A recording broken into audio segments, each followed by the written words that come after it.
Hello everyone and welcome to Talking Business with me, Danny Pardo. On today's episode we're talking with Tony Elvin, the General Manager of Touchwood over in Solihull, a fantastic shopping centre in the centre of England for those who don't know. And Tony's got a fantastic journey through hospitality and retail that we'll get to hear about, and also what's next for the exciting world of retail and some of the great changes that are coming to it for all of our benefits. So without further ado, let's talk business with Tony. Hello, everyone, and welcome to Talking Business with me, Danny Pardo. We've got Tony here today. Hello, Tony. How are you? I'm great, thanks. How are you? I'm very well, thank you. Really look forward to chatting to you. It's been a while since we have done anything and worked together. But for people who don't know, I mean, I know who Tony Elvin is, but should we get straight into it? Who is Tony Elvin? Well, I'm General Manager at Touchwood Shopping Centre in Solihull. I've been a Solihull resident for 11 years. I actually came to the area to open the Village Hotel in 2009. And after a few years there, moved to Hotel Divan in Birmingham, Birmingham's finest boutique hotel, I would say. I was there for about 6 years. So I've been here for just over a few years now as well. And I think that was where we first met, wasn't it? It was, yeah. I remember bringing students over to you a couple of times, I think, if my memory serves me correct. Yeah, and we've kind of, stayed in touch with the joys of social media and things over the years. And I really appreciate you sitting there to take the time with your industry and how fluid is one word that I can use to describe the current situation. But how did you get to be General Manager of Touchwood then? I mean, you've gone through those kind of phases there. If we can go, if you don't mind me going back to when you were at school or college, and did you think, later on in life, I'm going to be the general manager of Touchwood Shopping Centre in Solihull? Yeah, that definitely wasn't a career goal. I'm not sure it was until I received a phone call while I was sitting at my desk at Hotel Divan one day. But so school, I didn't go to college. I went straight out to work at the age of 16. I wasn't a particularly good student. I think I was liked by my teachers. I was a little bit cheeky, but not in too bad. It wasn't too disruptive. I know your type. Yeah, I'm sure you do. So there were some subjects that I did really well with. English language, arts, any of the kind of softer stuff, anything that was kind of physics or maths, I always found a bit of a struggle. And there were exceptions to that over my time at school. If I had a teacher that I really resonated with, or in maths, for example, I might end up having a really good year, but I personally struggled with it and needed a bit of extra help with that kind of stuff. Funnily enough, in the world of work, maths has never hindered me, and my mental arithmetic's pretty good, and it's because I think sometimes you can create a mental barrier around these things, and actually, I know that I know my job, and I know that if I was having to do long division or fractions in my job on a daily basis, things may be different. But for the day-to-day stuff I need to do, yeah. So I left school to be a trainee quantity surveyor. I didn't really have any designs to work in the construction industry as such, but I knew that I could attain a professional qualification. There was a vacancy. I went for it. I started doing day release. I've got a BTEC in construction, which is proven to be entirely useless for the rest of my career. And given that I can't put a shelf up straight, my wife finds quite hilarious. So it doesn't stop you trying, though. You are still aiming for that perfect bit of DIY flat pack furniture, aren't you? Not really. No. Oh, you've quit. You've just quit. Mrs. Elvin is so much better, and she actually enjoys it. So she lays patios and all sorts, and I'm like the hired help. I'm like a labourer, and I'll go and make the tea and try exactly and get my lunch on and things. Yeah. So I did that job for 3 years. I used to do a bar job in the evenings once I'd reached 18, and I absolutely loved that. I went to work in Tenerife for 6 months. When I left the surveyors one summer. When I came back to the UK, my parents said, "Look, you love the bar work, you love hospitality. Why don't you make a career out of that?" And I said, "Well, look, I'm not going to have any letters after my name working in hospitality. Surely you want me to have a proper job." And they said that they give me the best advice I've ever had. and that was do what you enjoy, Mm-hmm. and you will be successful at it. Mm. And so, yeah, I carved out a career in hospitality, progressed from barman with kind of no relevant qualifications up to general manager pretty quickly. I was the youngest person on the bar at Dagenham Super Bowl in bowling centre, which just happened to be paying the highest average, the highest wage at the time, and for an hourly rate, which was still a pittance. But yeah, I was the youngest person on the bar, managing the bar. So again, you learn some lessons along the way with that as well, because everyone was my friend until I was appointed the bar manager, and then you have to build different relationships with people and work out how to get the most out of people, especially a team that are all, in some cases, twice your age. So yeah, then progressed to general manager pretty quickly after that. Moved from family entertainment centres into health clubs into hotels into shopping centres. And I think really being a general manager of any business is pretty much the same.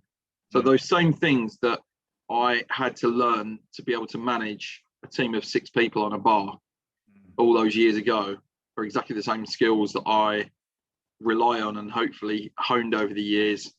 You could be managing a spaceship, anything. If you're leading people, back in the day, I think as a team member, you were told what to do and you just did it. Yeah. But your workforce don't operate like that now either. I think you get the best out of people if you paint the picture of where you want to go. Make sure your workforce have all the tools of how to get there, and they'll come up with just as many ideas as you've got, irrespective of role or position. Give them the power to be able to achieve the results you want to deliver, and then support them and help them do it. Because I've got 65 people in my team. If all the ideas come from me, we'll have a very shallow pit of ideas, even though I think I've got brilliant ideas. I'm sure you do. So it's all about the team, and trying to create the best possible environment for your team to succeed within. Yeah, and you learn that out there in industry. There's only, even as a business teacher, and I'm trying not to get myself fired here, but even as a business teacher, there are limits to what we can do in the classroom. I know that we can take what we do in the classroom and put it into industry and situations like that, but learning it as you go in the real world by practicing. I can't imagine how many times you've done trial and error in your career. Yeah. Well, you tend to learn more by making mistakes, unfortunately, because you think, crikey, better not do that again. That's right. And it's a hard lesson to learn, and sometimes it can be tough to swallow. But that's how you develop and grow, isn't it? It's how you've developed and grow, and how we do in our industry as well. So why the passion for retail and hospitality then? Is it the people, the diversity, the bizarre hours? What is it that's hooked you in and kept you there? Yeah, I have to say that the retail is the hours are pretty good compared to hospitality, and hospitality hours have got much better. And I would heartily recommend it as a career, because there's quite a few smart people out there, and there are plenty of people smarter than me, and many of them work for me. But being able to relate to people and getting the best out of people is something that's quite unique. And often those people aren't always the most academic either. So if you're studying and you find the studying tough, as I did, it doesn't mean, I think I left school thinking I wasn't, and left my first job thinking I wasn't that good at stuff. And it's only by finding what you are good at and excelling at it that you realise that you do have some worth and input to make. And I guess people around me, whether it's in my capacity as general manager here, or deputy chair of the Solihull Business Improvement District, or president of the Solihull Chambers of Commerce, they might think it's quite weird to hear somebody say, that they thought they weren't very good at work, or weren't very clever, or didn't expect too much from themselves, or struggled at school. But yeah, we've all got something in there, And it's just a case of unlocking that. And often when you look back in your school days, it's the teachers that helped you unlock those bits that you were good at, that you remember the most. Yeah. Well, I hope to think that I can be one of those then for our students. I mean, talking about retail then, and kind of the stigma around it, and we're in the process now. I remind you, I think we're always in the process of students deciding what they're going to do for university applications, apprenticeships, employment. Where do we go? Making these difficult decisions and trying to get away from the thing of whatever you choose right now is what you're going to do forever. And I've spoken to a few people, and some people understand what's going on with retail in terms of careers and things like that, and the progression that you can make in it and the joy you can get from it. But on the most, I've seen retail as a second or third or not even an option. There's this stigma around it that you only do it when you're starting on the career ladder, and then as soon as you possibly can, you get out of retail, which, I mean, I've never worked in retail. I've done hospitality, kind of, been there and done that as part-time jobs. Why is there this stigma? Is it wrong? Are we only seeing it on the base level? And what is there to be gained by staying in it and sticking with it? Why shouldn't it be like a third, fourth, or not even an option for these students? Yeah, and you can level the same at hospitality as well. In this country, we don't see these things as viable careers, but they'll give you valuable life lessons in managing people, working in teams, dealing with the public. Again, that's a special skill that, if you're good at looking after the public, you can carve a good career out in loads of different channels. And one of the positives about retail, maybe that people don't necessarily stay in it, is that actually you have a really young team around you, so work's good fun. So I wouldn't be too hung up as to, now more than ever, you don't have to be, just because you're going to do a job now, it doesn't mean you'll be doing it forever. And if you love it, then great, keep doing it. Yeah. And going back to that advice that I received, the sky's the limit. You could be the next CEO of John Lewis eventually, because all of those people started off folding jumpers in a shop. In the same way that, for me to become general manager of, I think, finest hotel in Birmingham or the Midlands, started off with me pulling pints in a dingy bar in a bowling centre in Dagenham, opposite the Ford Motor Company plant. So it's just, and what it will always come down to is attitude. And there's a lot. You're going to be giving people some great tools to take into the workplace, but some of probably the most valuable lessons they shouldn't need you to teach them, and that's working well in a team with other people, getting to work on time, dressing correctly, being enthusiastic. So all the kind of soft skills, the things that we can all do if we choose to do them, will be the ones that give you the fastest accelerator in your career. That's really great to hear, because I mean, we say that a lot as teachers, but we're just the teachers, and it's Danny's talking again, and what's he saying this time? Whereas if it comes from people like you who are out there doing it, and you're hiring and recruiting and training people, aren't you? So I would presume that what you're looking for. Generally, if we're dealing with the public, first and foremost, you're looking for a bit of confidence and personality, but then there needs to be that. Why is it important that you get in on time or you get in early? Because if you're the person that's on the next shift and you turn in 5 minutes late, how do you feel when you have to finish late because the last person or the next person that's supposed to take over from you is late? It's just, you're not gonna. I had a guy who was great with customers, really good cocktail barman at Hotel de Van, could not get himself in to work on time. And successively, other people were promoted around him and progressed. And he said, why do you never give me a chance? We said, it's not like we're not talking to you about it. And he just put so little value on getting into work on time. Wow. There's no way. If you then promote that person to be a supervisor or a manager, that gives license to the whole team to all turn up late, and you will be in chaos in no time. Exactly, yeah. You accept it, don't you? You say, just rock up whenever you like. We've got customers waiting. The bar's full, but you just come in. If you feel like it. And it's a real tough one, isn't it? In terms of just having that mindset that, oh, wow, all I've got, if I just get the basics right, let's get the basics right first of all, and then we'll do all the other things that come from it. And that's fascinating to see. So, well, thanks for your input there on the retail industry. And I can't wait to show this to the students, to get these messages across to them. And one of them wanted to ask the financial question about COVID. I mean, we don't need exact figures.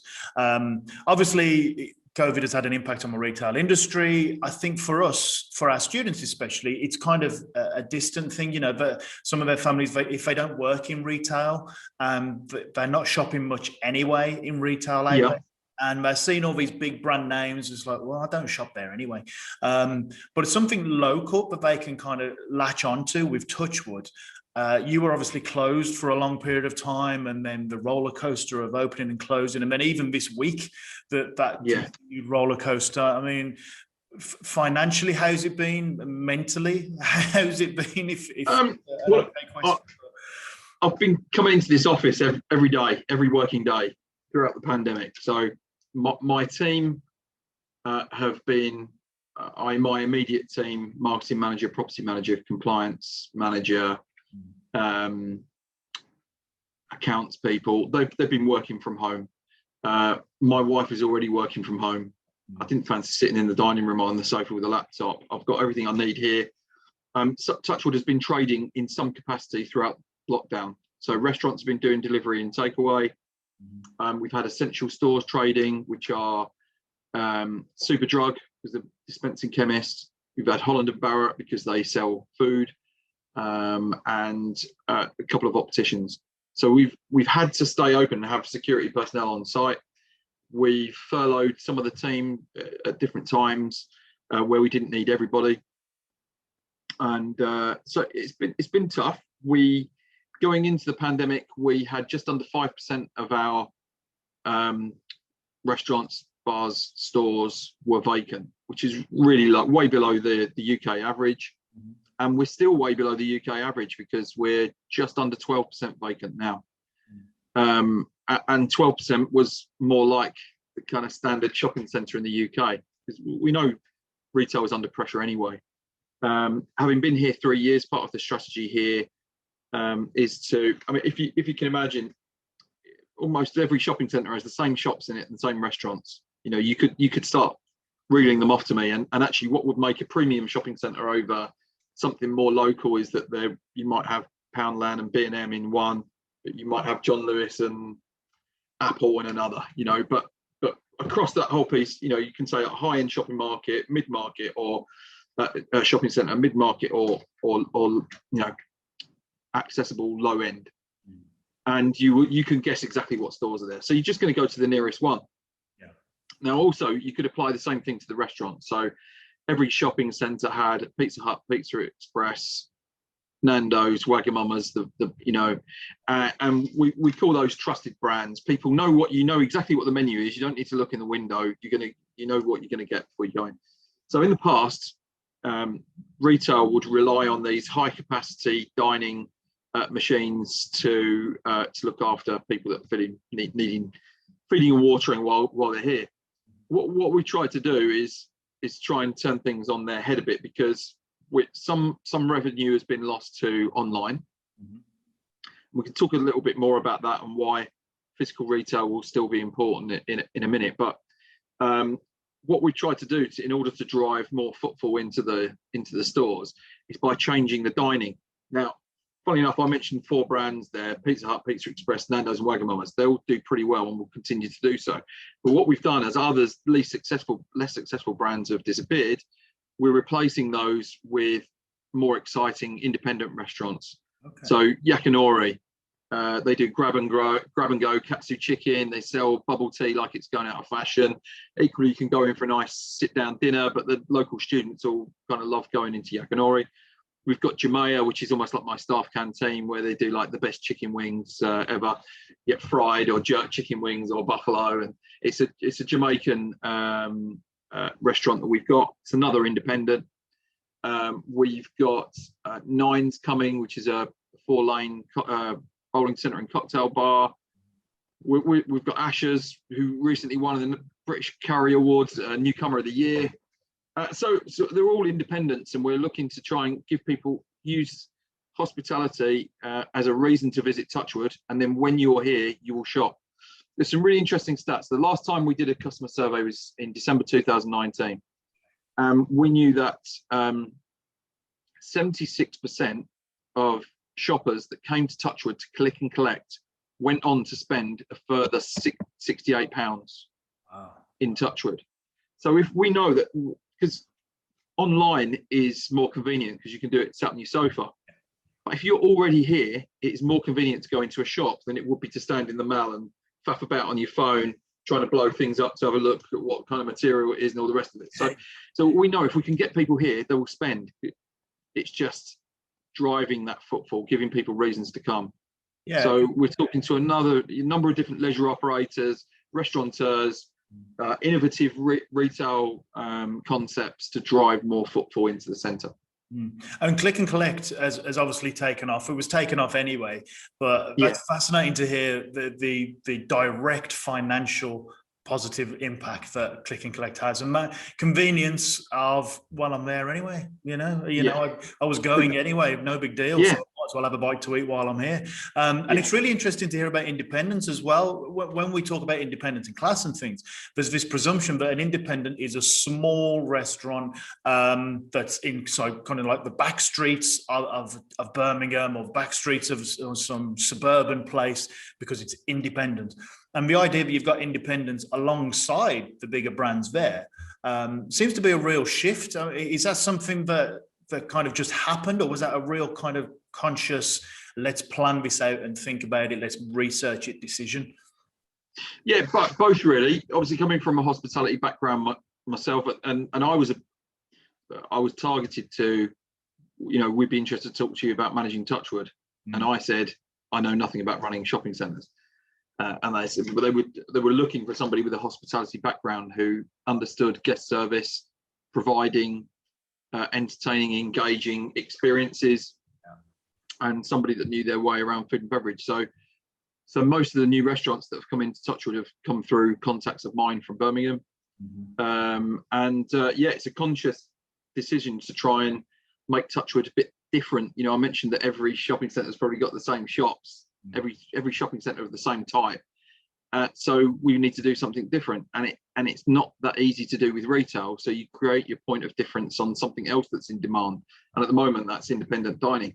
You've also got to think that we've got a bit of a broken business rate system in the UK, in that you could have a massive distribution warehouse for any of the major supermarkets, huge high street stores, or online businesses like Amazon, for example, and they're paying next to nothing in business rates. Yet hotels, retail environments, restaurants are paying, in some cases, business rates that are higher than their rent and service charge combined. So it needs fixing, it needs rebalancing, not so that we take less money from business, but so we spread the pain out across all different types of business, and those that can afford it can pay a bit more. Yeah. Well, what we found is that a lot of the big chain restaurants have overstretched themselves, where they were so desperate to be everywhere, they would pay whatever it took to make sure they were there. And these businesses that have overstretched themselves, maybe they were owned by investment banks. A lot of these big burger chains that kind of opened 70 stores in 2 years, but so did the other burger chain, and so did the other burger chain, and then you've got 3 burger chains on one high street, and there's not enough people wanting burgers. So that has created vacancies, and the only people in this financial climate that are quick and nimble enough to get these sites are independent restaurants, because they've not overgeared on borrowing from banks. They maybe only have one other restaurant or 2 others, and they're doing well, so they're going to add a second or a third, and that's exactly the sort of business that we're looking for. Someone with something of a track record, so we understand the premise of their brand, but equally someone that's exciting and dynamic enough to make a difference. Yeah, it's so disappointing to hear what you just said about business rates. I mean, before the pandemic kind of kicked off in the UK, I always felt as a consumer, and the first month or two, how much we took people like yourselves and your organizations and this retail and hospitality just for granted. And then all of a sudden, oh, that's a massive part of my social, mental well-being. And to hear that that's still happening is really disappointing. In terms of online then and moving forward, because all we see as consumers when we look for major news headlines, it's for high street retail. It hasn't got long left. Everybody's going to be buying everything from that particular company called Amazon. And then why did we even have Touchwood? Why did we build the bull ring? And if nobody's going, but then you walk into the place and it's full. But, the media perception of the high street is done, shopping centres are done, and COVID has accelerated that to the point of no return. I mean, are you feeling that? You've got 65 people in your team who apparently are all going to be unemployed in a year or so. Well, that's not going to happen. So we could be in a position. Just quickly, we could be in a position where we have so much demand for stores, restaurants coming into Touchwood at the moment that we could have a better occupancy rate by the end of this year than we had before the pandemic. Wow. Some of that is Solihull. Yeah. Some of that is they've got such a good general manager here. You mentioned something about health and well-being, about going to your not just shopping centres, going to your high streets and all the rest of it. The coffee shops, that whole kind of interaction that people need. So it's what's happening is the high street is evolving.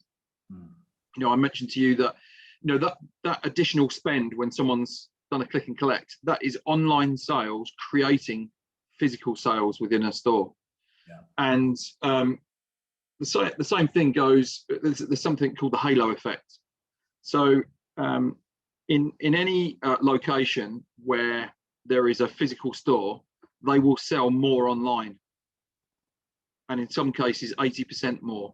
Wow. A key reason for that is how much of a faff is it when you order something online, it doesn't fit, and you've got to take it to the post office. That's right. Yeah. But you are more likely to order from Next if you've got a Next near you, because you'll just pop in and you'll take it back in store. That's exactly what we do. I mean, the number of items we've ordered from Next, Asda, Sainsbury's, places like that, because we know we can just rock up and back in there. I never really considered it that much, but So it's not just from being able to take things back, but there is a consciousness that people are regularly seeing that brand that helps them make that online choice to buy from that particular retailer when they are present in the local area as well.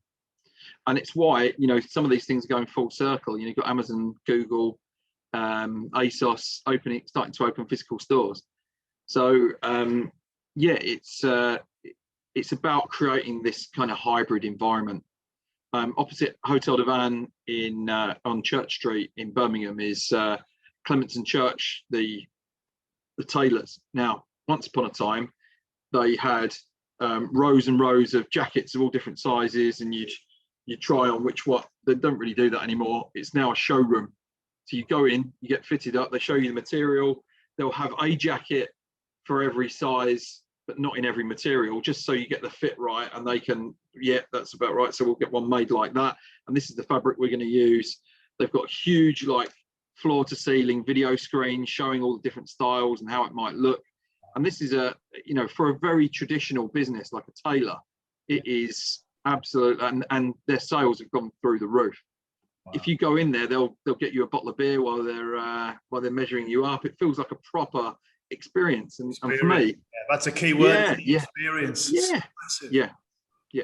I think people said, is it the end of the line for department stores? You've got John Lewis have been facing their struggles, but I've been one of the better performing ones.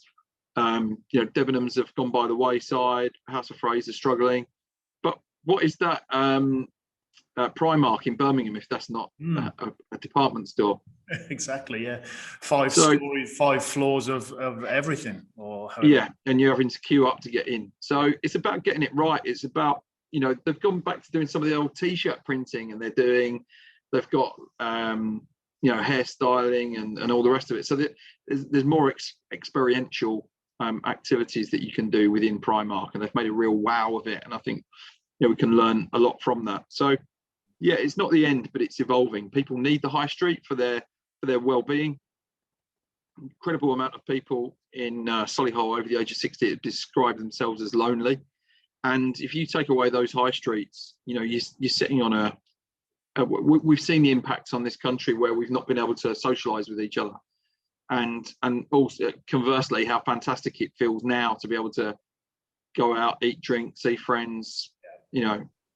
So we will always need that presence, and people will always want to barter and buy and sell. So it's not going anywhere. It's just changing. Good, yeah, and for the students watching and listening to this, the opportunities then for these young entrepreneurs who have the idea and want to invest some money into it and can really see gaps in this new market that's evolving. Some of the ideas here, like you say, a tailor, but you think, oh, that's like, we used to get them in the old movies, didn't we? Where they got the tape measure and thing, to think how forward thinking these businesses are having to be, and that the opportunities that are there are amazing, aren't they? They're absolutely astounding. And by the way, Clementon Church is a really cool place to work. They're sharp dressers. They are seen out and about in their suits, drinking around town in Birmingham or going out for dinner. Yeah. And then they've even got a gig where they go to Dallas every couple of months to do a bespoke suiting service for the Americans. Amazing. And they're looking to perhaps open a store in Dallas as well in the USA. So I might rock up. Retail isn't just about folding jumpers. Yeah, good grief. That's an understatement, isn't it? Yeah. I might rock up there with 25 kids and see what happens then. See, are you busy? You know what? I'm sure I could arrange that for you. Yeah, that'd be amazing. It'd be great to see something different and just open a few students' eyes that, this is what we're going into now. This idea, I'm going to do a business degree and work in a shop. It's like, well, it's a little bit more than that, and how exciting for these new ideas to come through and all these. It's brilliant, isn't it? The difference is, have your own shop. Don't work for somebody else. That's the opportunity that's there. And we would absolutely kill to have independent retail brands. They're hard to find. There's not enough of them out there. So and they would be they would be really popular too. So there's plenty of opportunity out there. Chefs at the moment can write their own salary because they're in such shortage. Wow. Hospitality is really struggling for staff at the moment. So there's some great opportunities, and perhaps now that staff are in a shortage in some of these roles, the rest of the community will see their worth and they will become high paid roles in any case, like they are in the continent. Yeah, hopefully so. So, I mean, what's next then for you? We're talking about the future of kind of retail here. I mean, what's next for you and Touchwood? Is it continued independent growth? I know we've got the Commonwealth Games coming next year. I presume you're involved in some way, shape or form with that. I mean, what's the next couple of years shaping up like over at Touchwood? There's a lot happening in Solihull. When we say Solihull, it's not just the town centre, but the wider borough as well. And we've got HS2 coming. Yep. Lots of investment coming as a result of that. There are going to be loads of people needing to move to the area, so there's a lot of housing being built. We're looking for over 1,000 new homes within Solihull town centre. That will give retail and hospitality a boost within the town. We want to keep. We're only at the start of our journey at Touchwood. I'm still loving it here. I actually, because I now work a more traditional working week, Monday to Friday, 9 to 5, I have my own evening weekends business around hospitality and events business. So I like to keep busy in any case. And everything's, life's pretty good here at the moment. We've got a really serious job on our hands in terms of recovery, post-COVID recovery. And in my capacity as president of Solihull Chamber, it's not just about looking after Touchwood, but looking after the business community. Yeah, wow. Providing thought leadership, the resources people need to bounce back, and being able to support each other through what is still going to be a really difficult time, because the government have paid out an unprecedented amount of money in terms of furlough and loans and grants. Well, it's this young generation that's coming through that, with those of us that will still be in work over the next 10, 15 years, are going to be paying that back. So taxes it's probably not what everyone wanted to hear, but I think the best thing about it is, if there's a good thing about the fact that we've got to pay all this money back, is that it's happening around the world. So everyone will be in the same boat. I think where you have real problems is when, USA's booming and they've not got anything to pay back, or China, or, Europe. But we're all on pretty much a level playing field. We've all paid out billions to try and save the economy, and we'll all need to be paying that back. So if anything, it will kind of maybe, balance out the value of the currency a little bit. But it's hard. It's a long slog ahead.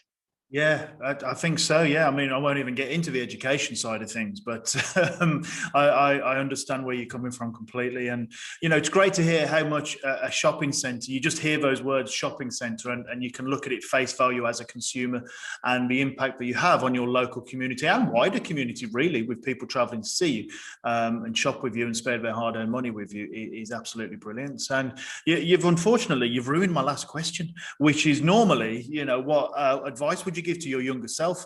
And you've talked a lot about enjoying yourself and enjoying what you do, and you just said as well, not only are you general manager of Touchwood, you also you're is it running the Solihull Chamber of Commerce? I'm president, so president it's of it. An ambassadorial role for 2 years, where I kind of chair all the events and the meetings and represent Solihull businesses. Yeah, and you've got your hospitality business on the evenings and weekends. The wine event company. Sit on a couple of charity boards. I like to keep busy. I mean, don't you like to sleep or anything like that? You're not a big fan of sleeping, or you've said you are a living embodiment, aren't you, of do something you enjoy. Now, there's no way you would do all of that if you didn't enjoy it, really. 100%. I don't. There's none of those things that I think, oh God, I've got to do that today or tomorrow. I absolutely love it. And I guess from the perspective of the general manager at Touchwood, by being involved with the Chamber, the Solihull Business Improvement District, the Midlands Retail Hospitality Forum, there are ways of controlling the environment around me that otherwise I would not have any control over. So if I can influence things that will improve Solihull, then I want to do that, because that will make my day job easier. I think a side effect, a positive side effect from that, is that it helps other businesses in the area as well, so we can all move forward together. But and move forward together we will. These challenging times or not, we're all sticking together best as we can, aren't we? And help each other out as much as we can, and that's what we need to do. So, and thank you very much for bringing your passion and your enjoyment and love for what you do to this chat today, and thanks for bringing it, to the people of Solihull and the wider area. You're obviously making a massive difference there. I really do appreciate you spending a bit of time to talk. If you don't mind staying on the line for just a minute or two, and we'll say a cheerio after I've hit pause on the recording. Sure. But for now, I'll just say thank you so much. Your insights have been invaluable, and I can't wait to share them with people. And cheers very much for talking business. Really appreciate it. You're welcome. My pleasure. Cheers. Thanks. Thank you, Tony, for sharing your insights and your advice with us there. It's great to hear that retail has got an exciting future ahead of it, and I really do wish you and all of your colleagues over at Touchwood all the best for the future. And for everybody else listening as well, thank you very much for tuning in. You can like, share, rate, review, subscribe, and do all those good things, which I really appreciate, over on YouTube and all your podcast platforms. And until next time, if you'd like to say hello, then you can do. Just have a look for Pardo's Business on all your social medias, and I'll catch you again sometime. Thank you very much, and a cheerio.